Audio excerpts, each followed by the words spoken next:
Now, from Wichita's most listened to sports radio, 97.5 and 1240 KFH. This is Sports Daily with Jacob Albracht and Tommy Castor.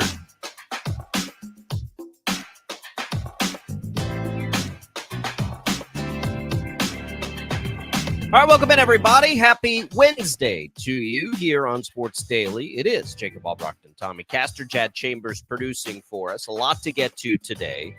Very interesting news as the Chiefs continue to try to attack free agency here. The latest there on one of the key pieces that they're looking at. We'll get through that. We'll get through a very disappointing night for KU basketball. That ended up being maybe the most disappointing overall for K-State, who didn't even play. I'll explain that as well as we make our way through. We should be having Kevin Saul, Wichita State's athletic director, in for his bi-weekly visit.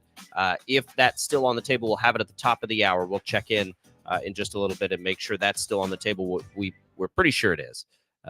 Glad to be here with you, everybody. We've got giveaways to get to today, all kinds of good stuff coming for you. Tommy, how are you this morning? Hey, I'm good. A lot to get to today, as you mentioned. Obviously, the off-season news with the Chiefs that we heard about yesterday that we're gonna want to get into today, and then of course, like you mentioned, college basketball in the thick of the home stretch of conference play. Disappointing game last night for KU. I know we're going to talk about all of it. Before we do that, a quick, thoughts out to the Texas Panhandle. That's up into the Oklahoma Panhandle to some degree, getting dangerously close to Southwest Kansas. I know a lot of people, especially if you grew up out in Western Kansas, have ties to that area. It's on fire. A lot of houses have been destroyed, a lot of livestock affected, a lot of land affected. So that's obviously my home base and where I'm from. So, quick prayers out to that region, and hopefully everybody, if you've got family, friends, or anybody affected, everybody's doing okay here this morning. Just a wild, wild night of fires there. I can't imagine the fires being fueled by the winds that made us drop from 80 to 30 in a matter of hours yesterday. So pretty crazy there to see that yesterday. Hey, I want to jump in really quick. I know that we're going to get going talking about Chiefs off-season moves. There is some breaking news that just came out 4 minutes ago. According to Jeremy Fowler from ESPN, the Chiefs are releasing wide receiver Marquez Valdez-Scantling. It's going to save them $12 million on the cap. So that literally came down 5 minutes ago, that MVS will no longer be part of the Kansas City Chiefs.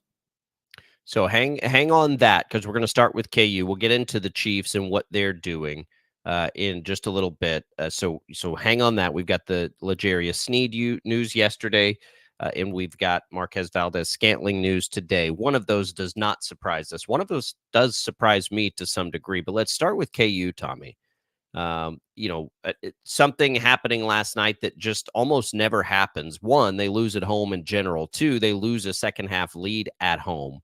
Of the Bill Self era, one of the worst home losses, honestly, that they've ever had. BYU's not bad at all. It's just KU typically doesn't do that last night. It comes as we have no certainty whatsoever with Kevin McCullough's, future and ability to play, at all, really, the rest of the way, as we wait and see how that all plays out. But BYU comes back in the second half. They hit a ton of threes like we know that they can. KU got nothing going really offensively all night long. 68 points at home is pretty wild to imagine.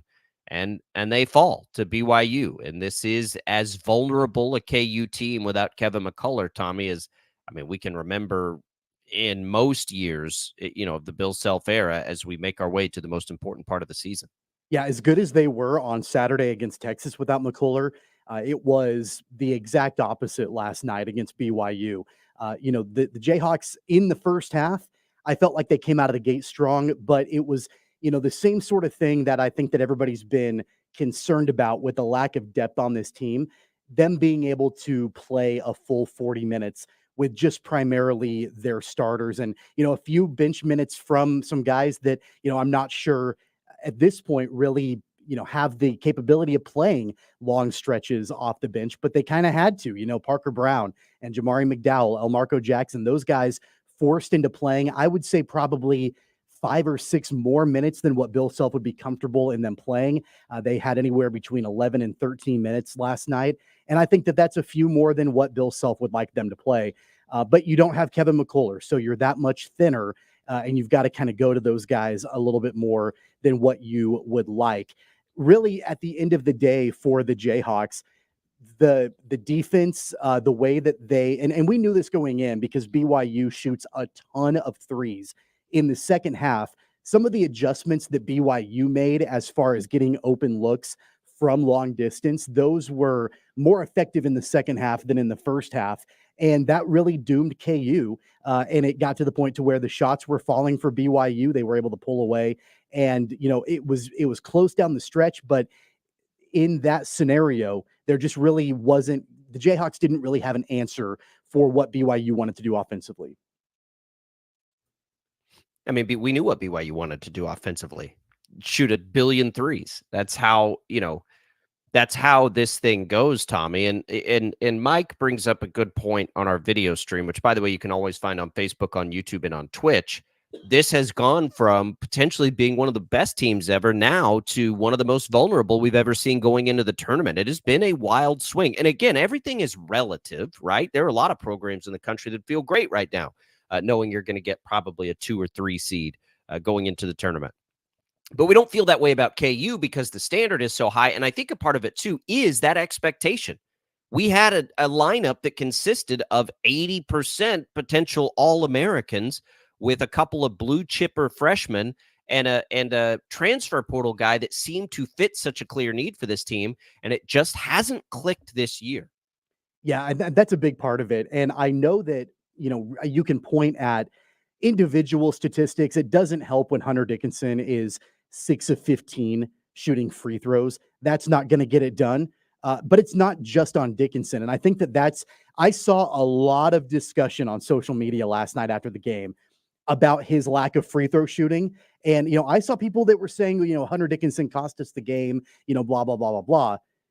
Where would this team be without Hunter Dickinson? Had they not landed him in the offseason in the transfer portal, this team would be terrible right now, So I'm not gonna. I think criticism is okay. He's a lot of Hunter Dickinson. He's got, especially with McCullough out, he's the primary focus.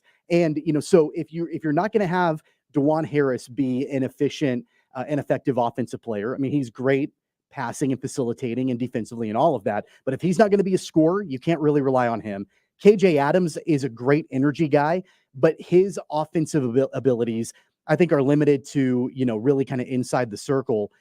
Really, Johnny Furphy's going to shoot some threes, but everybody knows, and especially the opponents know, that Hunter Dickinson is going to be the guy offensively. So if you can't lean on him, this team is lost. And so I'm not going to pin this game on his lack of free throw shooting, because without him in general, this team would be sunk.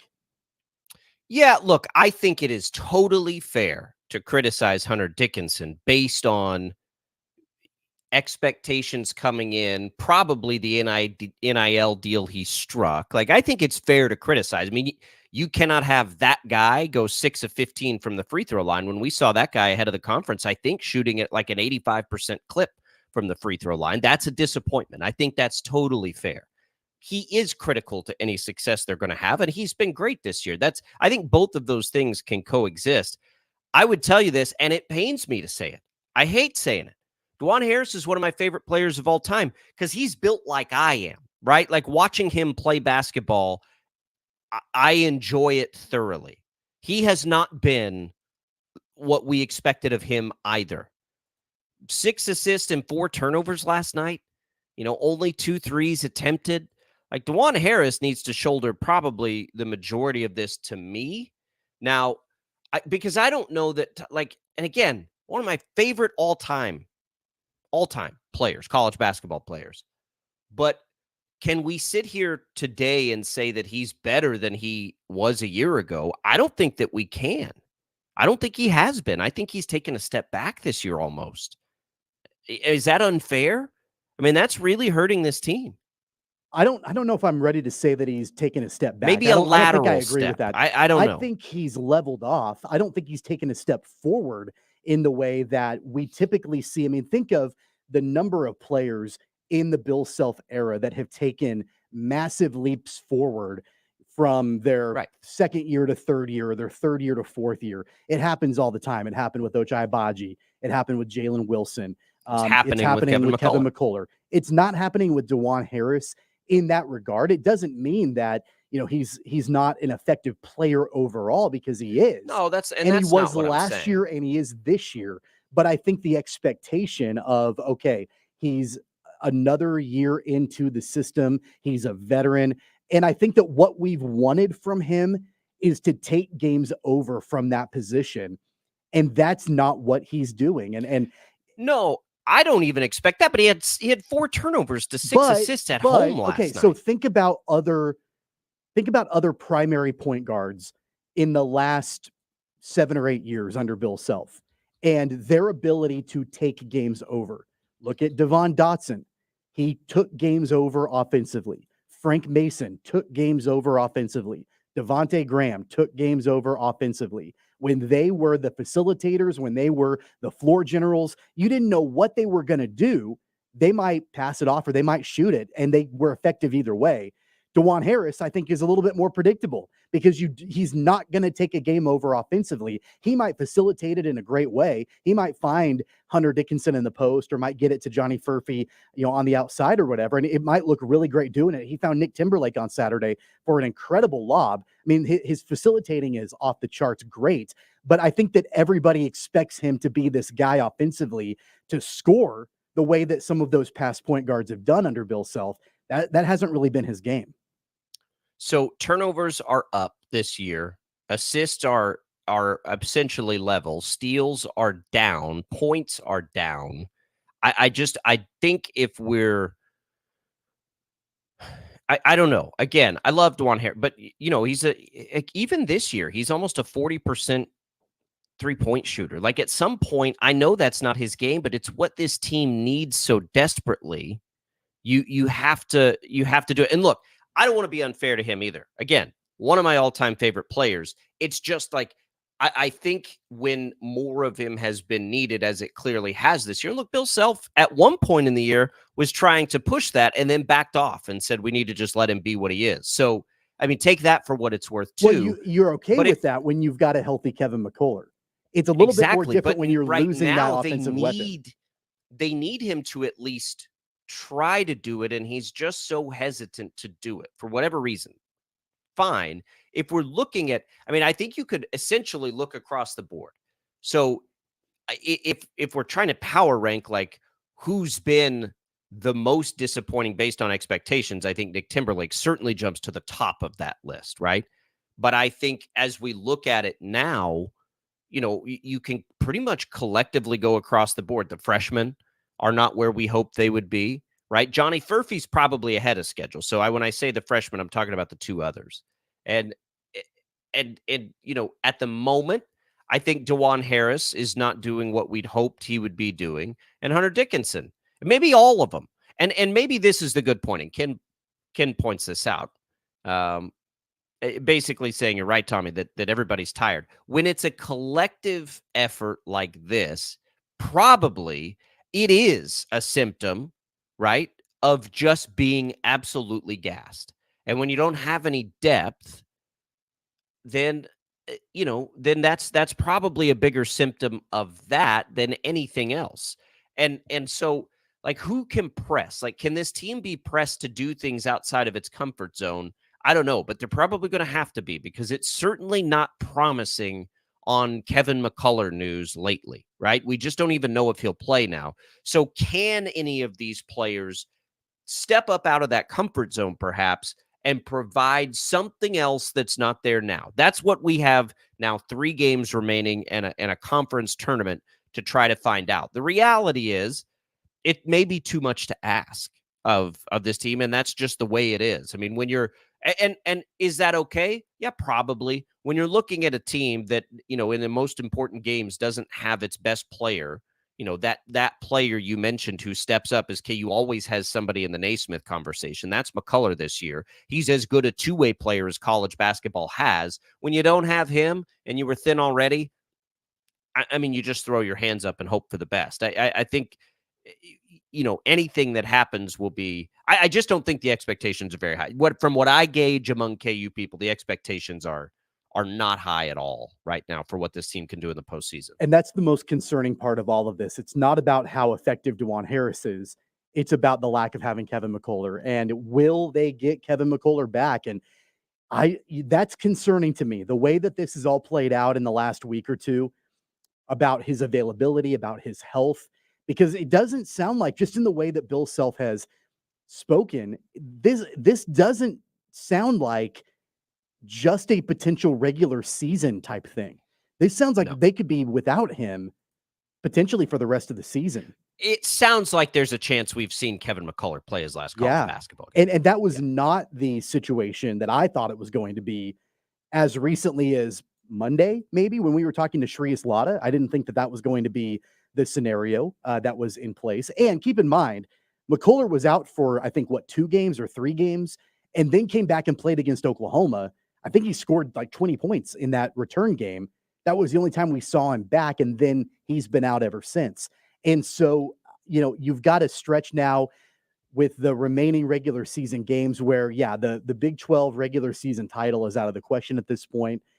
But you can definitely, your seeding can be impacted for the final 3 regular season games and then into the Big 12 tournament without having Kevin McCullough. And it might just be a situation where they put him on ice until March Madness, and maybe he'll be ready to go at that point to help them down the stretch. Remember, this is not entirely dissimilar to the Remy Martin situation a couple of years ago that the Jayhawks had, because Remy Martin was dealing with an injury that at one point in the regular season, there was speculation that he wouldn't play another game for KU. He was able to come back in a limited capacity, but was ready to go for March Madness and led the Jayhawks to a national championship. It's not entirely dissimilar from that. There are some differences, but this sort of thing has happened in general terms before for the Jayhawks. So I wonder what the status will look like for McCullough once we get into March. The other reality is Remy Martin was not a big-time NBA prospect, as Kevin McCullough has become. And I'm not trying to speculate anything by saying that. I'm just saying that's a part of the equation that's different too. There's a lot on the line for Kevin McCullough. Kevin McCullough has to be very careful right now not to jeopardize his entire future. And I don't have any indication whatsoever from anything I've ever heard from him. Like, if he can safely go for KU, he would do it, right? But there is more to consider than the next 5 games of college basketball, or 6 or 7 or whatever it might be, that he's got to, because he's leaped up on NBA draft boards. And that's a part of the equation too. And it's a fair part of the equation, and probably one that Bill Self genuinely appreciates for him too. I don't think anybody, Kevin McCullough, Bill Self, anybody's going to put him in a bad position, which is why it's like, we'll just kind of have to see how this goes. The rest of this season, it will be interesting. It's almost like a house money situation a little bit with KU, which isn't always the case with KU teams. A little bit that way last year, maybe, but not like this. I'll tell you who really lost last night, who had the worst night last night. It's K-State, Tommy. So we've laid out, K-State's path and what they'll need to do. 2 of the teams that they're sort of going to compete, and they're not competing with BYU as far as a tournament bid, but they're competing with BYU in the sense of trying to improve your Big 12 standing. That really, really hurt. Even more than that, though, is Texas going on the road and beating Tech by double digits. Texas is a team they may be competing with for an NCAA tournament bid. And that's a tough one to swallow if you're K-State. Texas, with that win, I would say if Texas was a team perhaps they could catch in like tournament resume, it's not going to be anymore. So, outside of beating both Iowa State and KU on the road, maybe. But that was a tough night for K-State collectively last night to see what else happened in the Big 12. Well, the night before, very nearly ended in disaster. I know you and Paul talked about it yesterday, but the fact that they blew that lead against West Virginia, it's a good thing that K-State team and Jerome Tang is elite in overtime, because that's really what saved them. The best, a legitimate stake at the best ever in overtime. They've got to have every single regular season game the rest of the way.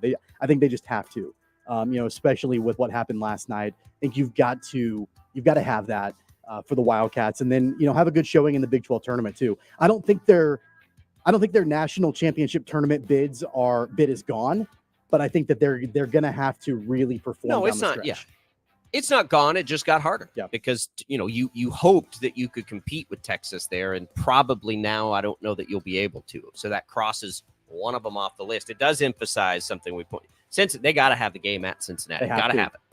Have to have that game. All right. Let's take a break. So a lot of Chiefs things happening now, and it's going to take us a little time to sort of navigate through what's happening and trying to read between the lines and do all these things. We'll do that next on Sports Daily.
haven't got all day. 869-1240. Time to get busy. This is Sports Daily on KFH.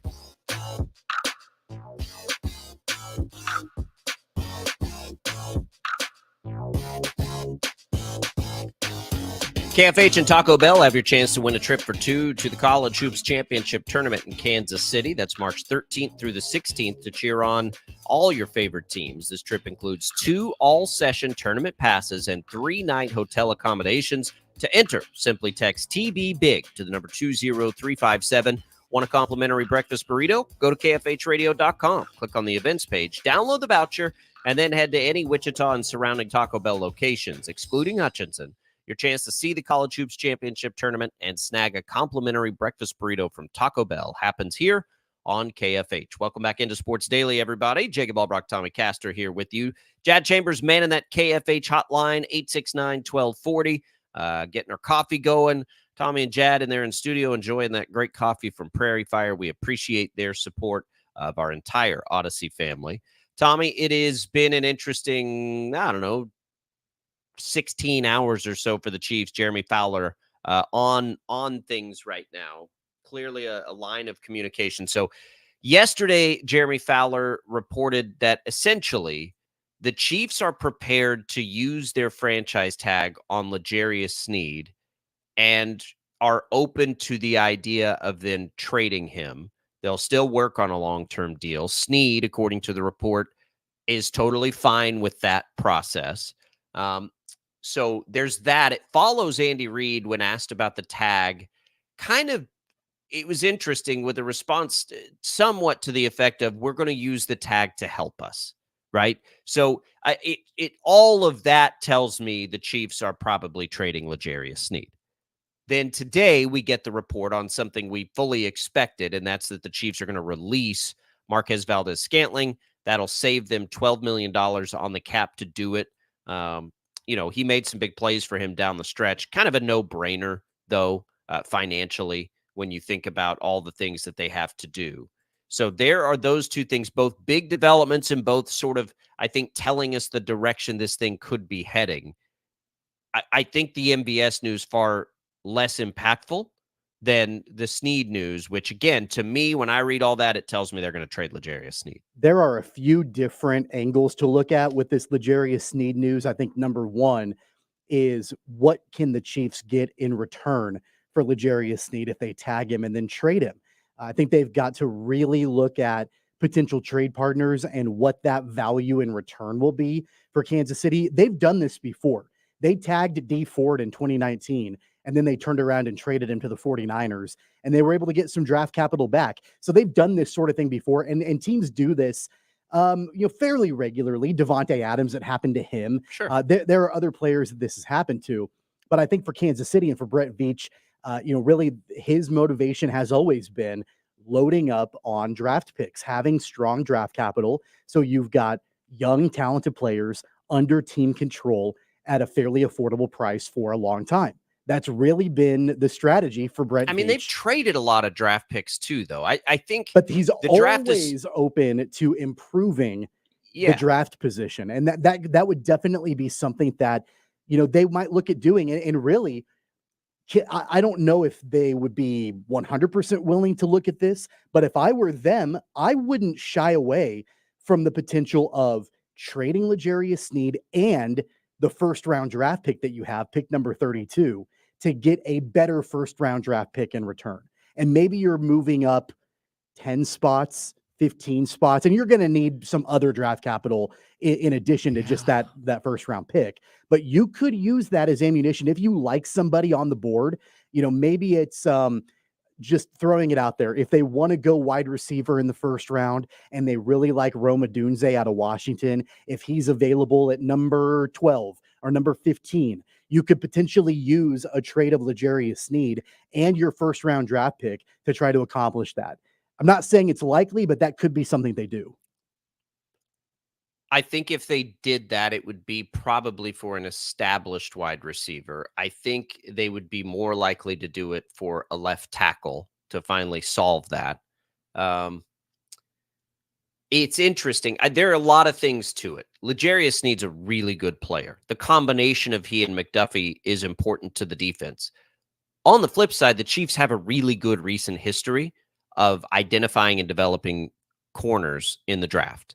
So it tells me that they might value McDuffie more. I've always been curious if they would invest the money in both of those guys that it would take to keep them both. That would be an interesting strategy. Probably they're willing to just wait to get a McDuffie deal done and ride him on his rookie deal. That I think is probably what this all says. And then so okay, if you're not going to sign Sneed, and and they've done this a billion times. Tyreek Hill, right?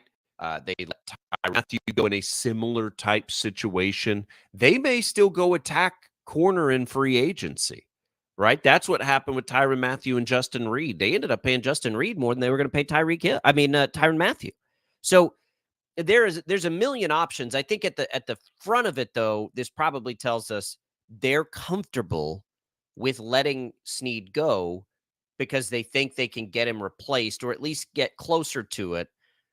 But my question is, rather than who? Is it Chris Jones in the short term? Is he the rather than? Is it left tackle? Is it wide receiver? I just don't think it's going to be wide receiver. I think when you look at that room now versus last year, Rashee Rice is great. He is at least looking like the potential of above average floor and legitimate number one receiver ceiling. You can't, just because it doesn't make sense to yet, give up on the two guys you've spent lots of draft capital on in Kadarius Toney and Sky Moore. There's no need to give up on them. They're not costing you anything. So just knowing those things and knowing that Kelsey's coming back, there's a good chance the receiver room, no matter what they do, will be better next year. So how much better do they need to make it? Is that through a veteran wide receiver? Do they try again in the draft? I don't think they're going to try again in the draft. They have used a lot of capital in the draft to try to get wide receiver. They got there with Rice. I think it's more likely they replace Marquez Valdez-Scantling with another guy like Marquez Valdez-Scantling, another veteran receiver that they like a Juju Smith-Schuster. I think it's more likely they go there than they go big ticket either through free agency or draft capital on wide receiver. I think it's more likely that they attack other areas. To me, most likely, I would say left tackle. I think that outside of getting deals done early for Creed Humphrey and Trey Smith or whatever, and maybe that's done too, I think they're going to be the most aggressive with left tackle. I don't think they need to be with wide receiver. I don't think that they are going to be now based on what we've seen at corner. So you've got Chris Jones and you've got left tackle to me as these two pressing needs. Maybe you lean into Jones and you go super aggressive and try to stop swinging at that left tackle and get something solidified for the next 4 or 5 years for Patrick Mahomes on the blind side. But keep in mind, it's not a foregone conclusion that L'Jarius Sneed is gone. I mean, they could conceivably sign him to a long-term deal. Is it likely? I don't know. Because the thing is L'Jarius Sneed is going to garner a significant amount of value, right? Whenever he ends up, if he becomes a free agent on the market after next season or whatever that looks like, there are going to be teams that they saw what he did against number one receivers in the NFL this past season against guys like Justin Jefferson and Tyreek Hill and Puka Nacua and, others throughout the season, saw what he did against them, and they're going to want to bring him on board. So he's going to get value. It's just going to be a matter of whether or not the Chiefs feel like they can spend that kind of money when they've got, Trent McDuffie opposite of L'Jarius Sneed. The other thing, though, and the reason why I would understand, but I would be bummed if they end up trading L'Jarius Sneed is because that secondary, as we've talked about so many different times, was better than good. They were better than great. They were elite. They were an elite secondary. And if it collectively, if it wasn't for that secondary, I don't think the Chiefs win the Super Bowl this year. And so, I would hate to break that up. I get it. I understand, the value of it and the fact that, keep in mind, Sneed is entering his 27, his year 27, he's in that prime, in that position to cash in on that. And so we know the way that the Chiefs front office typically operates. I think it's unlikely that they sign him to a long-term deal. I would love it if they did. And it may still happen. I think it's unlikely. Yeah, well, listen, you don't leak the information to Jeremy Fowler that you did yesterday if you planned on signing L'Jarius Sneed to a long-term deal. He did report that both sides are open to working out a long-term deal. No, I get that, but they're not, or you wouldn't need to leak this out in the first place if you were the Chiefs. You leak this out because you want everybody to know that L'Jarius Sneed's available. I mean, it's unless not, you're looking for leverage in negotiations to try to get him to take a little bit less money. But that doesn't create any leverage, right? That doesn't create any leverage. It creates leverage for other teams. It creates leverage and trade value for the Chiefs. It doesn't create negotiation leverage. To say that, to have that report come out and to say L'Jarius Sneed's totally open to this, that creates a situation where L'Jarius Sneed can, drive up his value to other teams, because if you're the other team trading for him, you're not trading for him on a tag. You will have a long-term deal worked out. It's a Tyreek Hill situation. L'Jarius Sneed wants more than the Chiefs want to give him. So they did the same thing with Tyreek Hill. They laid it out there. Hey, Tyreek Hill's probably available. We want it. Boom, done. I mean, it's the same thing. It's like a cookie cutter approach for them. Leak this stuff out. Everything's amicable. This is what they did with Hill. Everything's good here. We want what's best for everybody. He's available. It's the same thing. So that's when I'd say it, when I read between the lines, like, I think they're telling us he's going to get traded. Mm-hmm. It's just remember how Tyreek Hill played out. And here's the interesting scenario too, that I think we need to always keep in mind as this is progressing. If they end up trading away L'Jarius Sneed, and if they're able to get a deal done with Chris Jones, think about how this whole situation would probably be reversed and flip-flopped if the Chiefs didn't get Chris Jones back on a 1-year deal last year. Because at that point, Jones is probably walking. There are going to be opportunities more than likely for him to go elsewhere.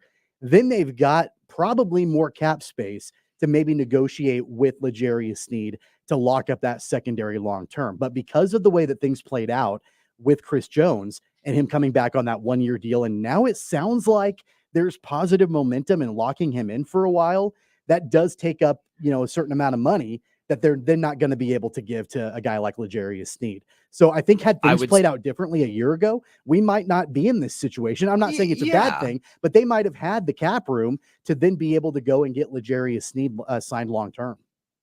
Maybe. I've always thought the Chris Jones situation last year was compromising the ability to sign offensive linemen, mostly because, again, Humphrey, Smith, like the Chiefs tell us things without telling us things over and over and over again. They have this path and this plan that if you just follow it, it sort of repeats itself. The way that this report comes out yesterday and their history of being willing to do this with other players, right? I'm sure that somewhere along the line, if we went back and looked, there would have been something similar out there with Chris Jones last year. Like, if they don't think they can get somebody signed where they want to, this is how they approach it. It's good for the player, but mostly it's good for them, right? When they know the answer to the question, are we going to be able to afford L'Jarius Sneed based on what he wants? Nope. We can tell you that right now. So let's take this path to try and get the best situation for everybody. They do it all the time. They also tell us that they really value the offensive line, and that's where they're going to spend the most resources. So if they trade him and they move him, what do you think is an appropriate return for L'Jarius Sneed? Are you looking at draft second capital? Round pick, probably. Are you looking at an established player? A second and a fourth. Second and a fourth. Somebody asked me about AJ Brown yesterday. I don't think I like that. I think draft capital would be great. I don't think teams are trading left tackles. I think if you're getting a wide receiver in a trade, it's an expensive one, which doesn't make sense for the Chiefs. So my guess is draft capital. And it depends, because a bad team isn't going to necessarily trade for L'Jarius Sneed. So yeah, probably like a second and a fourth or something, as you mentioned, for them to help move around in the draft or then turn around and go attack. They're not afraid to trade for left tackles. They've traded for tackles in 2 out of the last 3 off seasons. I think how the capital's used, I don't know, but I would guess draft capital for now. That would be my like a second and a fourth or something would be enough, because the reality is he's just going to walk in free agency. That's the other thing the Chiefs do a great job of. Not just losing players to free agency and getting nothing out of it. It's a masterclass sometimes the way they do this. They could just let L'Jarius Sneed walk. Instead, they're going to try and get something for him when they know he's not going to come back anyway. That's what this is to me. We'll see how they use it. It's a great, great question. We'll get more into that. And a question my colleague Brandon Zinner asked me yesterday. I'll let you stew on this during the break. How many times or like, can you think of good examples of the times the Chiefs have let players go that have really blown up in their face, where those players go on to be awesome? Think about that for a minute. Good Stew question. on it, because it's an interesting one. And just of the recent era, right? Like just in recent history, sort of this regime. We'll come back. We'll talk about it next on Sports Daily.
All right, welcome back in, everybody. Sports Daily, Jacob Albracht, Tommy Castor with you here on the program. Shocker men's basketball broadcasts are available live for free on 103.7 KEYN and on the Odyssey app. Tune in to KEYN tonight for Shocker basketball at UAB, or simply download the Odyssey app and search for KEYN. Pregame starts at 6. We are hoping to be able to track down Kevin Saul, Wichita State Athletic Director, at the top of the hour. As we make our way into the home stretch of the Shocker season.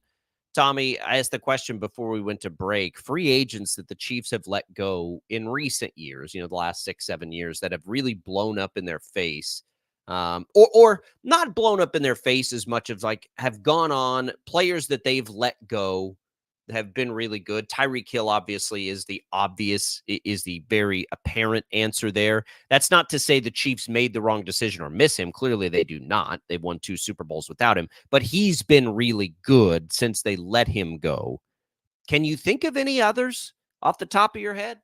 I think the only other one that comes to mind that he didn't really blow up because he was already really good in Kansas City. And I think he played well. I know he was injured and didn't play a majority of, or not a majority, but some of the games last season for the Browns. Juan Thornhill is probably somebody that the Chiefs let walk, and Cleveland signed him to a pretty good money deal, like a 3-year deal for him.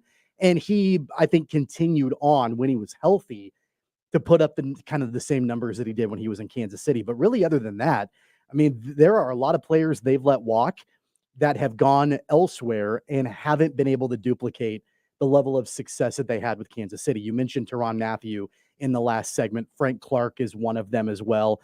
Colin Saunders, I know that the Saints signed him last year, and he, I don't think, really has duplicated the success that he had in Kansas City. There are others for sure, but really Thornhill would be the only one that I can think of that was able to sort of continue on when he was healthy, the same level of success he had in Kansas City. How about Charvarius Ward? I feel like that's a good one. He's been a player that's been good in San Francisco. It's not, but again, there's a difference in players being good somewhere and the Chiefs regretting letting them go. I don't know that there are good examples of regretting letting these guys go. It's very Patriots-like. So I mean, it begs, sometimes when and this is like an exercise for myself, because I really like the idea of keeping Snead and having he and McDuffie together. You do have to sort of trust their process and how they do this. And again, they're never going to value anything more outside of Patrick Mahomes than that offensive line. I think that's where they're going to continue to do it. Yeah, I think that's where I keep falling on this. This is all going to be to attack left tackle aggressively. I'm looking at Charvarius Ward's stats, and of course, he made a Pro Bowl this year for the first time. He had more tackles in his time with the 49ers than he did with Kansas City. So yeah, I mean, he's done more with the Niners than he did with Kansas City. So I forgot about him. I would say probably those two are the two that stand out to me. All right. Well, it's going to be interesting. We knew that already, but I think we're getting an early indication of how this will go with the Chiefs. We get more into that and sort of recap it as we make our way into hour number 2. Coming up top of the hour, we think we should have Wichita State Athletic Director Kevin Saul. I know it's been a travel day and they're on the road, so we'll try and track him down. We'll talk a little about the Shockers when we return.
Seventh-ranked Kansas had a 12-point lead in the second half and lost to BYU 76-68, snapping KU's 19-game winning streak on home court.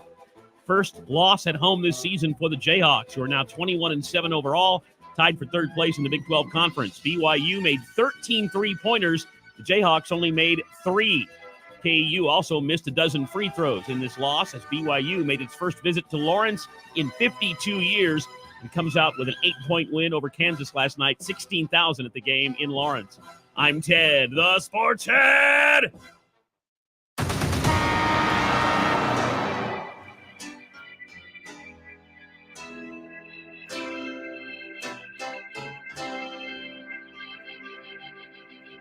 Now, from Wichita's most listened to sports radio, 97.5 and 1240 KFH. This is Sports Daily with Jacob Albracht and Tommy Castor.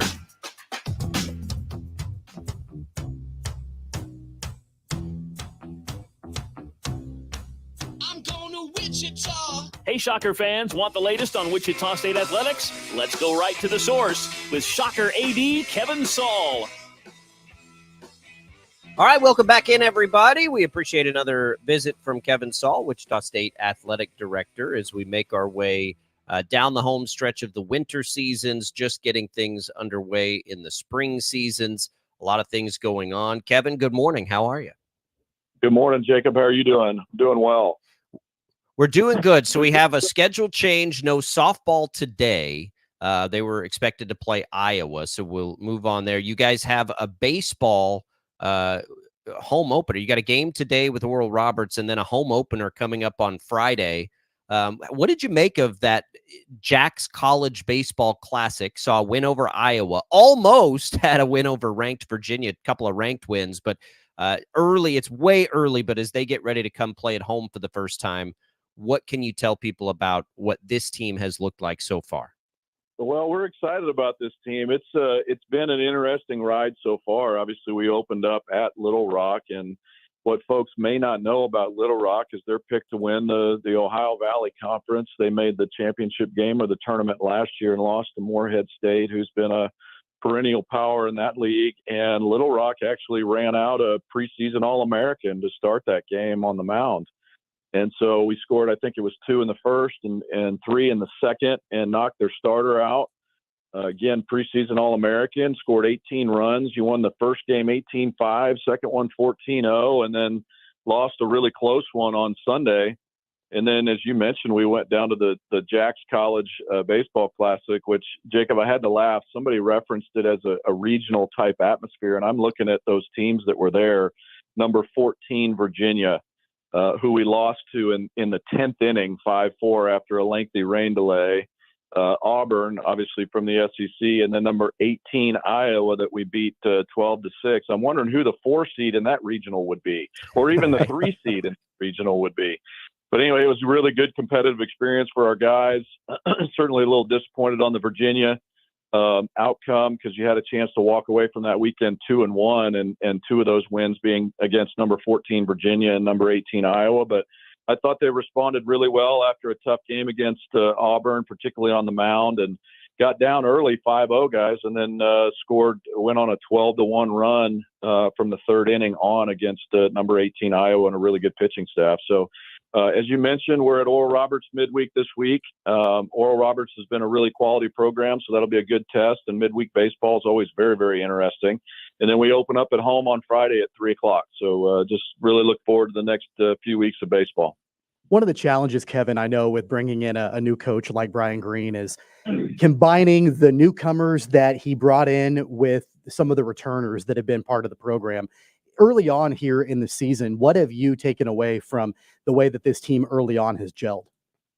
Well, I think there's been just a really good question. I appreciate you asking that, Tommy. There's been a real emphasis on creating the culture and the way of doing things within the program that Brian and the staff want to see. It's an interesting makeup, because as it stands right now, about a third of the roster are returners. As you guys know, I think we had 32 in the portal last year at the end of the season. We were able to get about 12 to 13 of those guys back. We ended up signing, and the guys came to campus, I think 15 of the 16 in the recruiting class out of high school. And so you've got about a third of the roster comprised of those guys, and then you've got a third that come in either from junior college or the transfer portal. So Brian and the staff have spent from throughout fall baseball to when the guys returned in the spring semester. They've spent a lot of time trying to establish the culture, the way of doing things. Practices are incredibly organized. They're upbeat.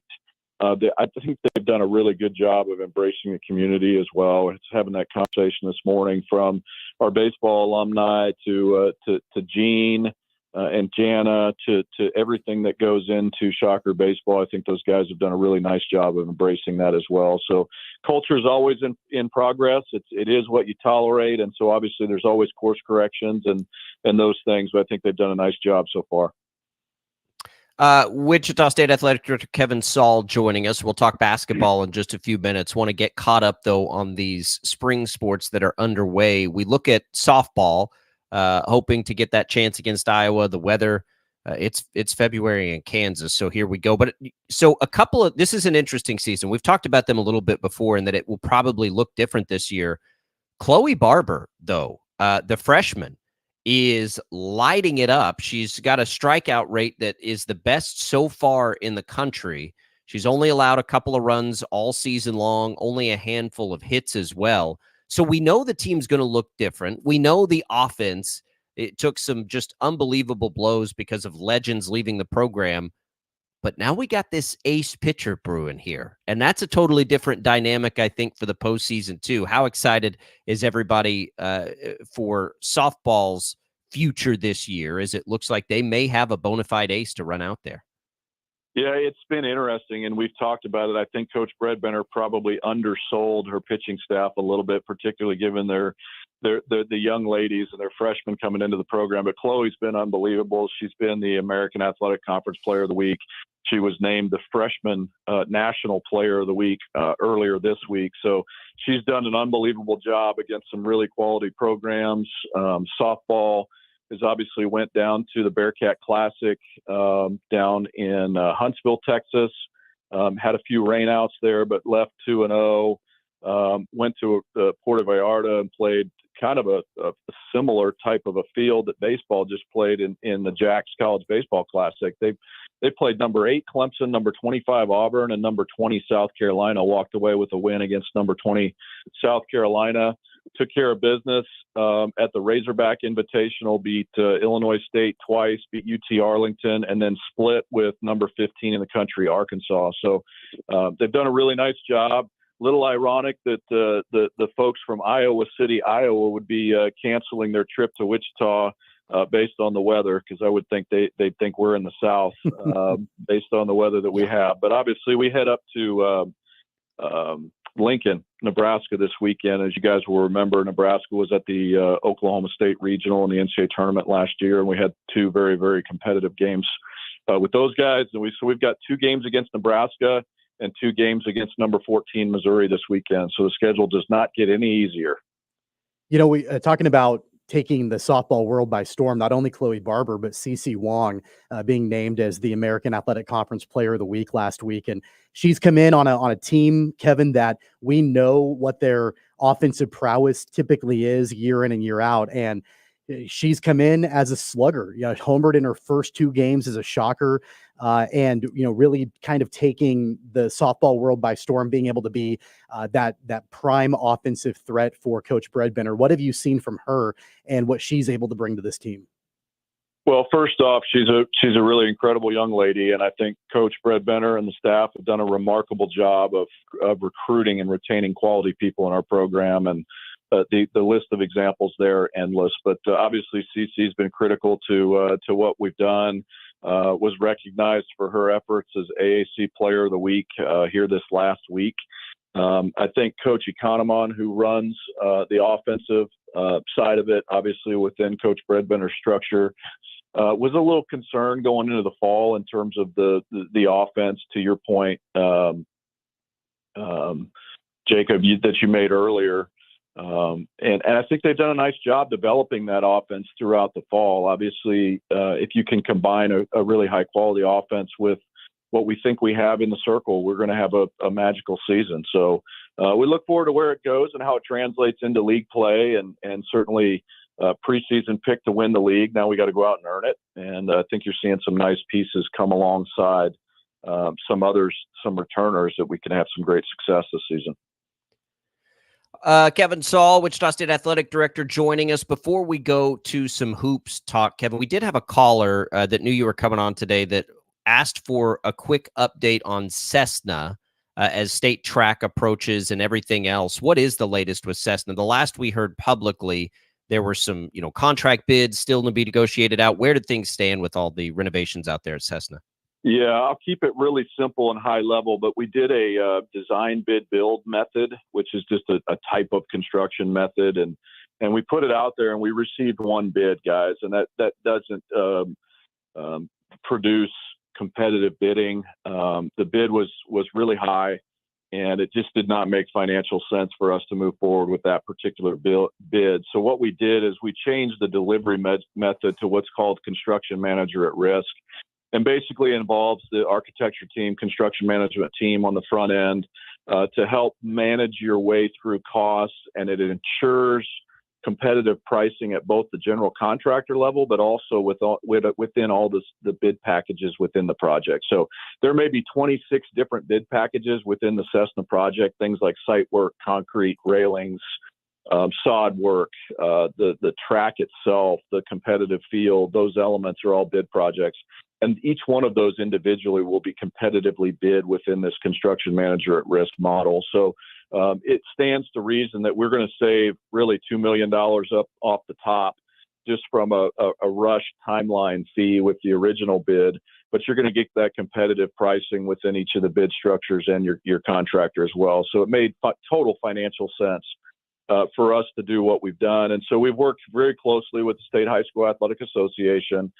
We are going to build out the east side of Cessna for State High School track in June with probably 1,500 to 2,000 bleacher seats, premium and standard restrooms, food and concessions options. And then we're going to build out a really nice team tent camp area on that east side and operate with what we have. And then during the interim, that construction manager at risk process will be going on in the background, and we look to begin construction on the east side and the event level sometime in the summer or early fall in preparation for next year's state high school track. Let's talk men's basketball here, Kevin. It was kind of an up and down week last week for the Shockers. An incredibly complete game at home against Tulsa a week ago. 22 turnovers in that win against Tulsa. And it was, we talked about it here on the show, just a great effort and disruption, defense, all of that, going after loose balls, all of that. And then on Sunday, a big first half lead against Temple. Shockers let it slip away, lose in overtime. There's a game tonight on the road against UAB. Where do you stand right now with only a couple of regular season games left with this program? Well, we're still trying to improve. Obviously, we've shown the ability to and the capability to be competitive with everybody in our league. And unfortunately, we have seen leads of 14 against Memphis, 15 previously against Tulsa, half-point lead of 10 against Tulsa at our place. We've seen these leads dissipate over the second half. We've talked at length about the productivity and the efficiency of this team coming out after timeouts or coming out after the first half or the second half. Where we continue to struggle is in the recognition and flow of the game. Obviously, there are moments where we show that we are incredibly capable. I mean, Kenny Poto just did an unbelievable job against Tulsa. And that's the Kenny Poto that we need in our games to be successful. So we continue to try to get better. And I traveled with the team to Birmingham yesterday. I had a really good scout. The great thing is this team has remained united in what they're doing and certainly trying to get better. I think our coaching staff have done a nice job in trying to craft and tailor the message. You may have seen an article this week that I thought was a really good representation of the value of somebody like Quincy Acey on our staff. He's done a remarkable job with the players. So again, guys, just trying to continue to get better. We've got a great challenge ahead of us tonight against UAB, who is the number one offensive and defensive rebounding team in the league right now. And in fact, they sit 21st in the country in rebounding. So it'll be a great challenge for our bigs down low. You'll need to see just some definite team rebounding, our guards coming back and grabbing those balls while our bigs are wrestling bears down below. And it should be a great challenge for us tonight. One more, Kevin. It's been a few visits since we've talked about it as we look, and there's plenty of, basketball to play the rest of this season. And it's good to hear that the locker room is staying there because we want some noise in the postseason tournament, certainly. But as you've made your way through now more than a year, do you feel good about things now in the NIL front? This goes to all sports, really, but we haven't checked in on this in a while. Are things still on the development pace that you'd like to see them in that regard in continuing to build these programs? Well, I think contentment is a dangerous word in our business. We've got to make sure that we remain uncomfortable in what we're doing so that we can continue to grow and build. I don't know that there's ever going to be a finish line for us from an NIL perspective in any of our programs, because it is so critical, not only in initial recruitment, but in the retention as well. I think we've done a nice job. And when I say we, it's really the community of Wichita, our players, Armchair Strategies. We've done a nice job. When you look at basketball, I think Armchairs is capable of distributing upwards of nearly $350,000 a year for the next 3 years. So certainly that's better than the 0 that we started with in July of 22, but we've got to continue to grow that as well as we try to recruit and retain elite level talent. So I think in any facet of our program, Jacob, it would be disingenuous to say that we're content and comfortable. We're gonna keep pushing in all areas and try to get better. So we've got some. I think Armchair's got some very interesting plans and developments that will take shape over the next couple of weeks. That folks will see that will certainly advance our NIL program significantly, and we look forward to those efforts and continue to be good partners. You've got the Shocker men's basketball game tonight on KYN. That pregame coverage begins at 6 o'clock. It should be a really big-time road test, as Kevin mentioned, what UAB brings to the table. And then you've got that Oral Roberts baseball game, Wichita State. One more roadie before they have the home opener. That's right here on KFH. That pregame coverage begins at 2:45. Kevin, we always appreciate the visits, and we'll do it again in a couple of weeks. All right, guys. Thanks so much for having us on the show. Have a great Wednesday and go Shockers. There goes Kevin Saul, Wichita State Athletic Director. If you missed any of it, you can go back and listen for free on the Odyssey app. We'll come back. Something else with the Chiefs today, they're unrolling and have now unrolled just in the last few minutes their plans for Arrowhead Stadium. We'll give you a brief overview of what they're proposing when we return on Sports Daily.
Go ahead. I think I want to hear this. Sports Daily is on KFH.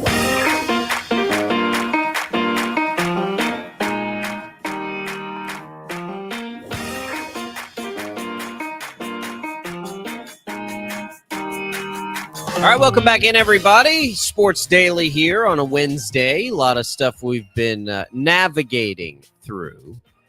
Appreciate you being here with us. If you want to win some HTO, you can call us right now. We're going to give away a free iced tea. More than 25 flavors available for you at either Wichita location or in Derby. We'll also get you a free Brewhouse coffee card, which is good for the East Wichita or Derby location. Jad will get us a winner at 869-1240 as we make our way onto some news for Arrowhead Stadium. So the Chiefs called this basically a news conference to sort of roll out their plan for Arrowhead. Now, of course, this all still comes down to a vote. So nothing that we're saying is approved until the community votes on April 2nd whether to keep the Chiefs and Royals in Jackson County. We suspect that will happen. But the Chiefs roll out their plan for Arrowhead, Tommy. And, I think the big things for fans are they're going to spend a ton of money on this thing. I don't know that they gave us a dollar figure, and maybe they did in their question and answer portion that I have not seen yet. But it's sort of as expected, I think. You've got major renovations happening inside, just modernizations happening to the existing Arrowhead. I think things will look similar, but be far more modern in what a stadium experience is like for an NFL fan.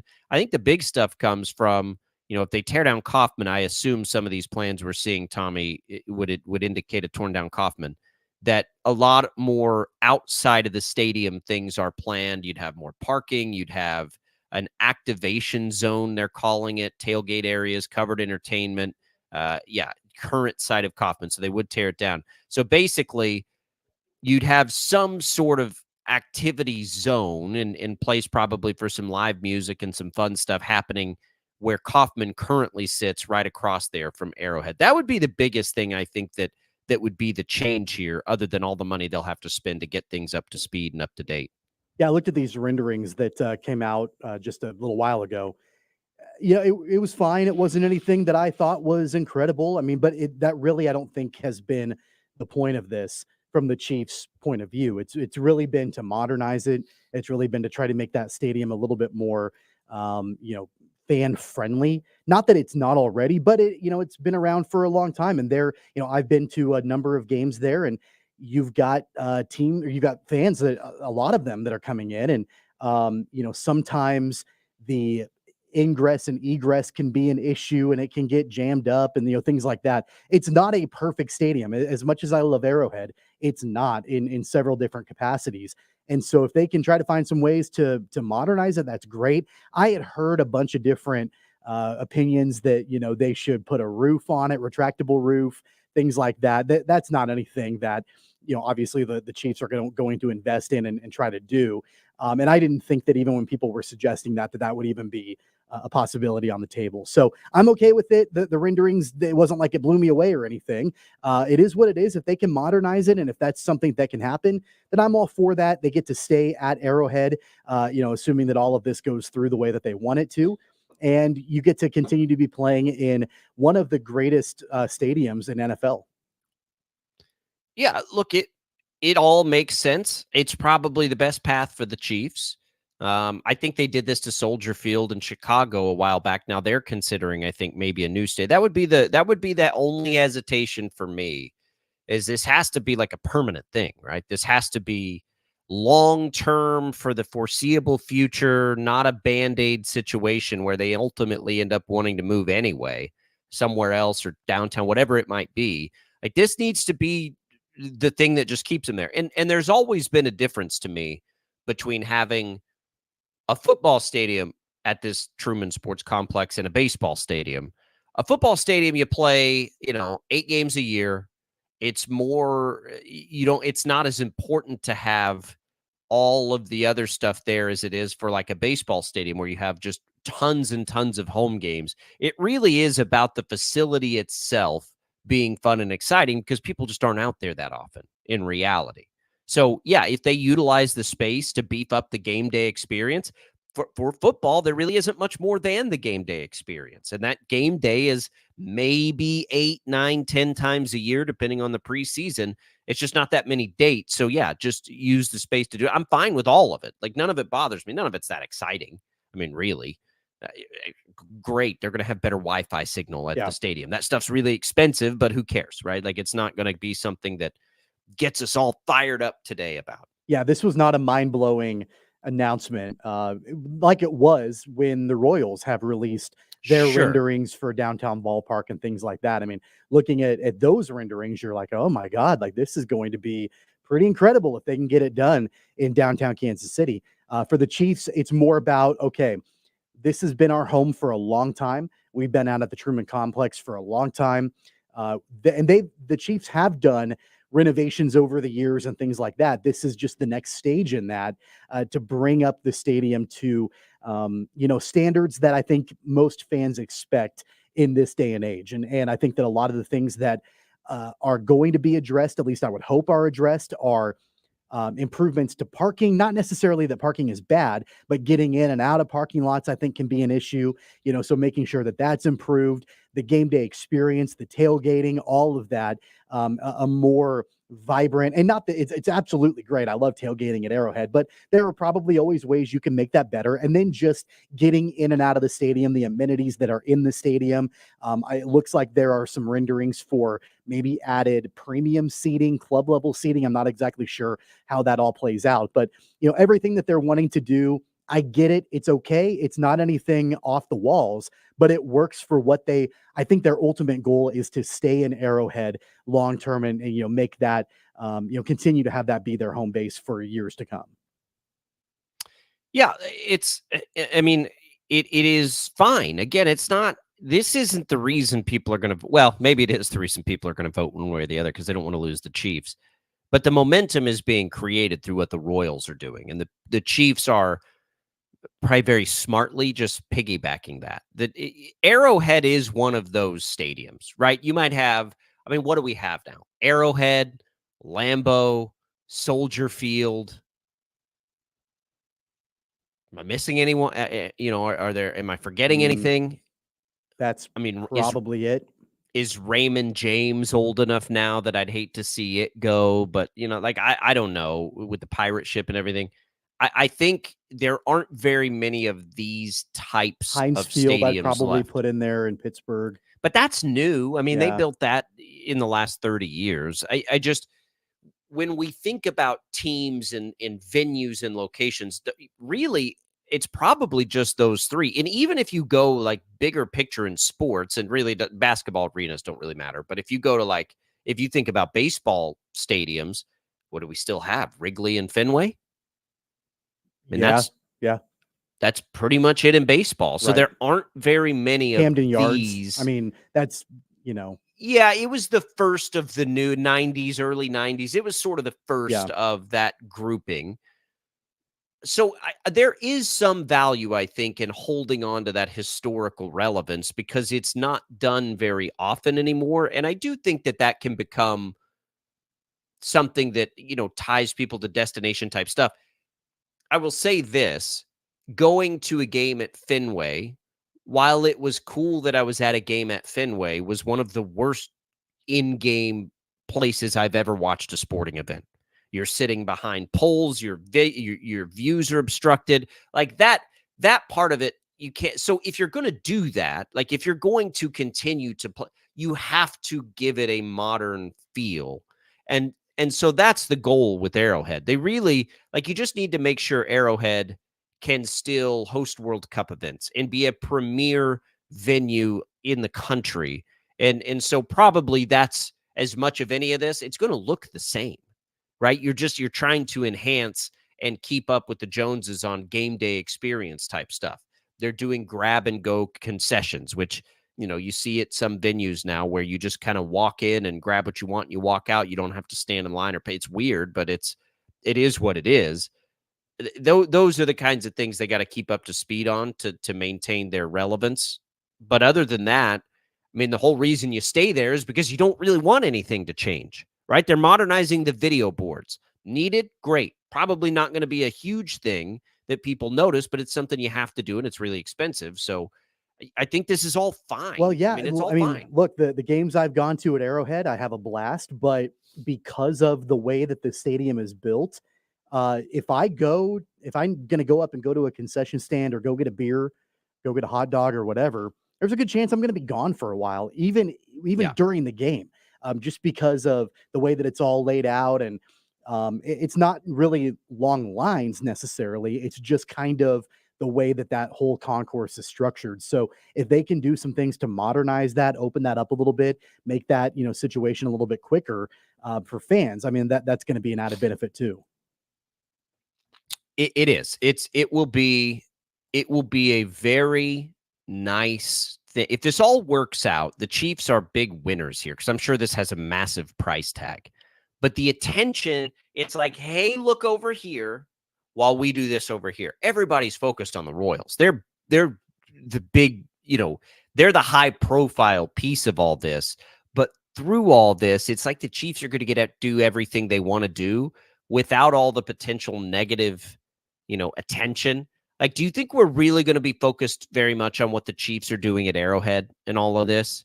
I don't think so. We're going to be focused on what the Royals are doing, how the price tag on the Royals, moving downtown, doing all that stuff. Meanwhile, the Chiefs will get exactly what they want in everything, which was probably to stay at Arrowhead, but get the modernization that they need to be right where they are. I get that. I'm on board with that. And really there's been a ton of speculation about where would the Chiefs potentially go if they leave Arrowhead, if they don't return to Truman. I think that there are potentials on the table. One thing that we've dangled out there before is could they move over to the Kansas side? But really, now that they've got a plan at least and renovations at Arrowhead and that sort of thing, I do believe that they can the residents of Jackson County.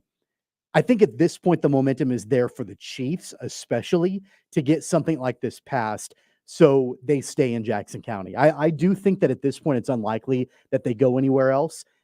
Even if there was a possibility on the table for them to move over to the Kansas side, we're talking many, many years down the line, I would think, before something like that could happen. I just think that in this scenario, it's a win for the Chiefs. It's a win for the residents of Jackson County. It's probably also a win for the Royals, I would think, as this all kind of plays out. I have a hard time thinking that because of what the Chiefs put out today, that this would be something that would be voted down. It'll be fine. Unrelated mostly, the NFLPA survey comes out today. I'm seeing this from Albert Breer. Andy Reid, among players, right, graded as the best head coach. Clark Hunt was graded last among owners in that same survey, which is really interesting. I've heard buzz and chatter about the Chiefs being known as a frugal organization. Certainly, I would imagine though, from a players' association perspective, it has something to do with what we're seeing right now with L'Jarius Sneed. Like they just don't really lock guys into big contracts. Travis Kelce is considered vastly underpaid. They don't pay any of their free agents. They let them go. It's very Patriots-esque, right? And so from an NFLPA perspective, that's probably why that is. If I'm in the union and I want higher salaries and all these other things, the Chiefs aren't the place that have been the poster child of that, right? Like the biggest one they give Patrick Mahomes is considered team friendly. Travis Kelce's underpaid. They won't pay Chris Jones. They let all these free agents walk. I would suspect it has more to do with that. I mean, Brett Veach is considered the lowest paid GM in football. Yeah. Think about that for a second. Yeah. They win championships. I don't know what it is about, Clark Hunt being able to convince, because it does start with him, being able to convince everybody below him to, not ask for a lot more money. I mean, it's kind of this collective theme of we're all going to take pay cuts because we're all going to pursue championships. And that, that's definitely interesting. The one thing about Clark Hunt that I will say is when things were really bad with the organization before Andy Reid came in, I honestly don't remember seeing Clark Hunt hardly at all. I didn't see him in the owner's box. There weren't a lot of opportunities. It wasn't like he was on the field accepting trophies, but I didn't see him a whole lot. I mean, you heard from the front office a lot. You heard from guys like Scott Pioli, who was there, and Clark Peterson and some of these other guys that were in the front office in the Herm Edwards and Todd Haley and Romeo Crennel years. But you really didn't see a whole lot of Clark Hunt, at least not to my memory. And now that I think that was a fundamental change in the way the Hunt family runs this team. When they brought on Andy Reid, what was that, 12 years ago, 11, 12 years ago, you started seeing Clark Hunt and his family a lot more visible, taking more of a hands-on approach with the organization. And I would suggest that has a little bit to do with their success. It's a lot of other things, as we all well know, with Andy Reid and Brett Veach and the players and all of that. But I do think a little bit more of a hands-on approach has helped this organization overall. Yeah. I mean, look, I'll tell you why all of it. It's because Patrick Mahomes, right? If Patrick Mahomes isn't there, players aren't taking discount. You think Travis Kelce's taking a discount if he's not playing with Patrick Mahomes? Absolutely not. So you think Brett Veach is comfortable being the lowest paid GM of the most successful franchise in football if Patrick Mahomes isn't his quarterback? Absolutely not.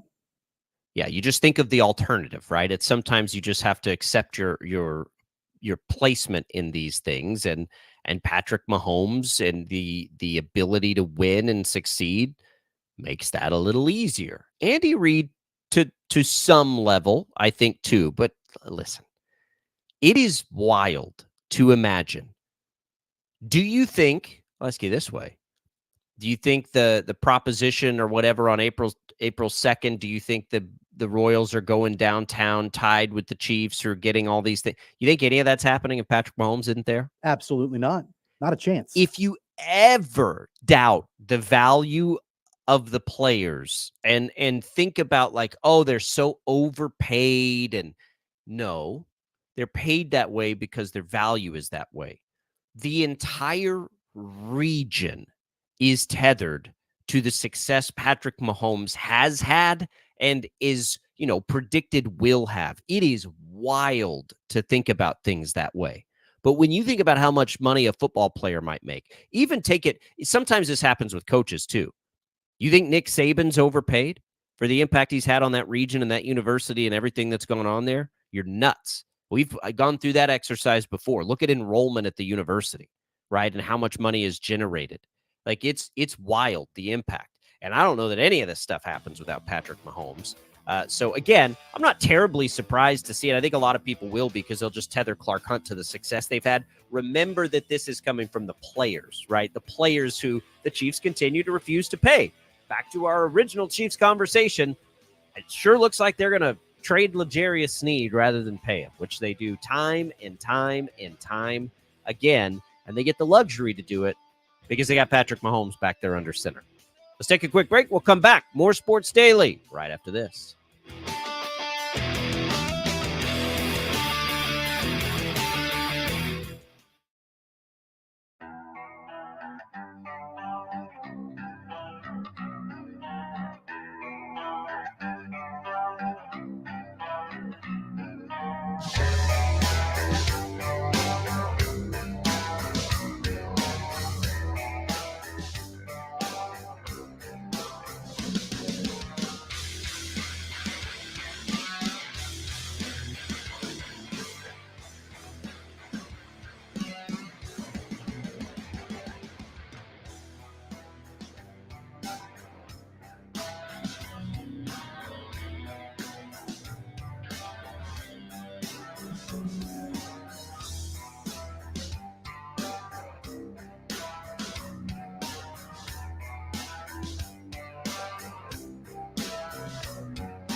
All right, another bit of breaking news here for us. Pete Thamel reporting that Lance Leipold and KU have agreed on a new contract that would feature a significant raise in his average salary to more than $7 million a year. That would put him in the top 3 average salary in the Big 12.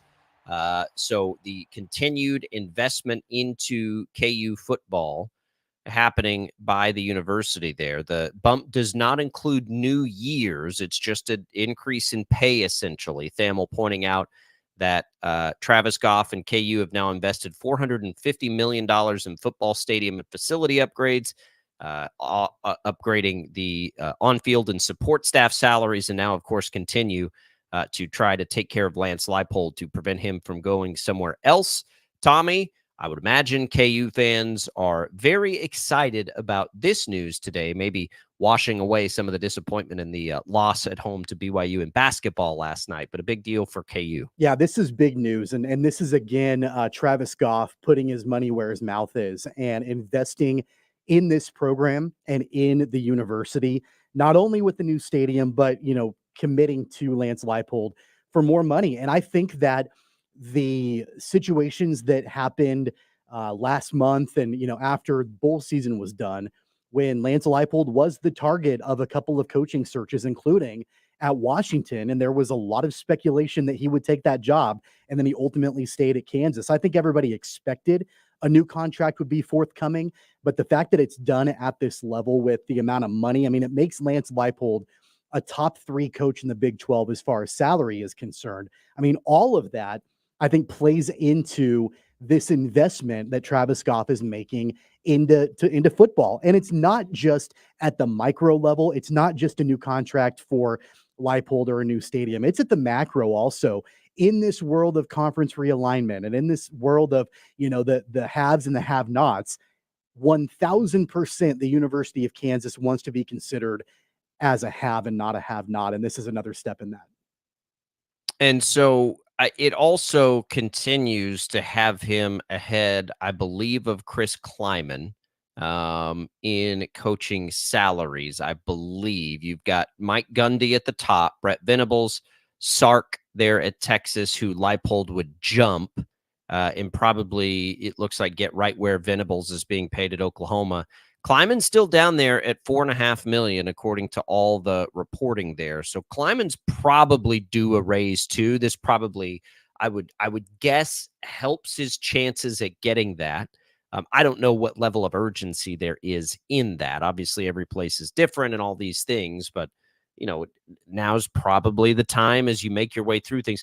It almost intensifies, I think, Tommy, the pressure on these administrators to do this, because the money is getting so much larger in these other conferences. Like the continued over-the-top support of your head coaches to prevent them from making that jump has probably never been more necessary, right? Because soon, the Big Ten and the SEC are going to have the ability to outbid you. So, building up those good graces and things now, I think probably does go a long way for these guys. It does. And I get that, because as far as consistency and continuity, it's something that the program hasn't had in a long time. And you've got that now, and you want to maintain that.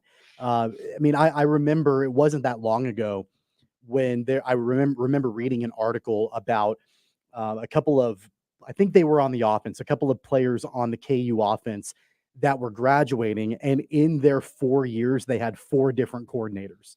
And so how in the world are you going to build a program and build a culture when you have no continuity in staff? And really, it's not just the facilities, but it is an arms race that plays into it as well. And I think that Travis Goff has been committed and dedicated to finding ways to keep continuity. And, not only in paying Lance Leipold, but a commitment to NIL and a commitment to facilities and things like that, where you are then making it worth his time, Lance Leipold's time, to stay at the University of Kansas as opposed to going to another program. I mean, keep in mind, Washington's moving to the Big Ten this year, and, turning down a Big Ten school in today's day and age in college football is a big deal. And that's what was able to happen for Kansas. So continuity is important. Incoming recruits or players out of the transfer portal, they want to know that the staff that they're committing to, they're going to be there. And this is the way that, it's going to be for Kansas. It's a really, really solid day for this program and the next steps in the future for Kansas football. It's all momentum. It all plays in together, and it all has us excited for the next football season. Both KU and K-State in the top 3 of betting odds to win the Big 12 next year. Both have quarterbacks that, are as headline-grabbing quarterbacks as you can have. Both have the positive momentum, and it's going to be incredible, and I cannot wait for it.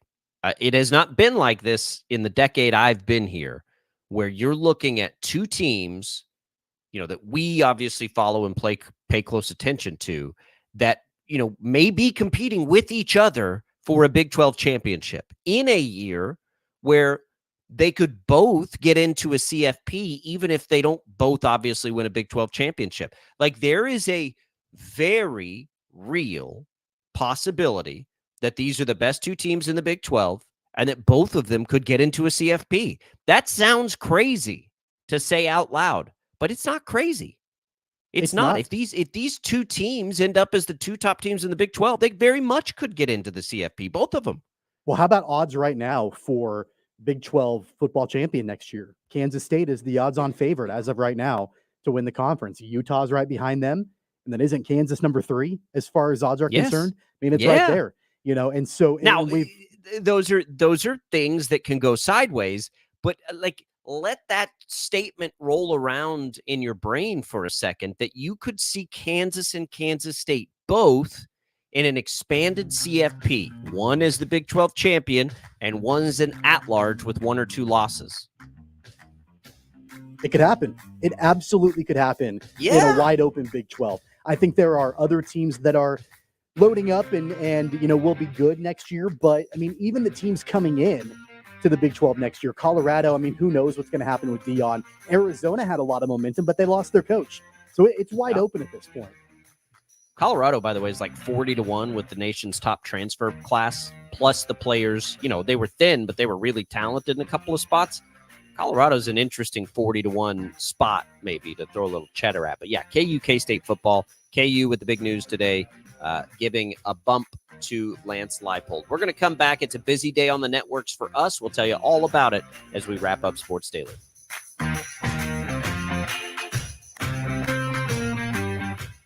Winter is more than half over, and things are looking up. But before we start thinking about spring lawn care, I'd like to ask you to look up.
All right, everybody. Great show today. Appreciate Kevin Saul stopping by. You can go back and listen to that for free on the Odyssey app. We have Jim Rome following us from 11 to 2. And then at 2:45, you're going to have Shocker Baseball at Oral Roberts right here on KFH. Tonight at 7:15, you've got Butler Basketball on KFH. Tonight at 6 o'clock, pregame coverage begins of men's basketball for the Shockers taking on UAB. That's over on KEYN. We'll be here tomorrow to tell you all about it. Have a great day, everybody. We'll see you then.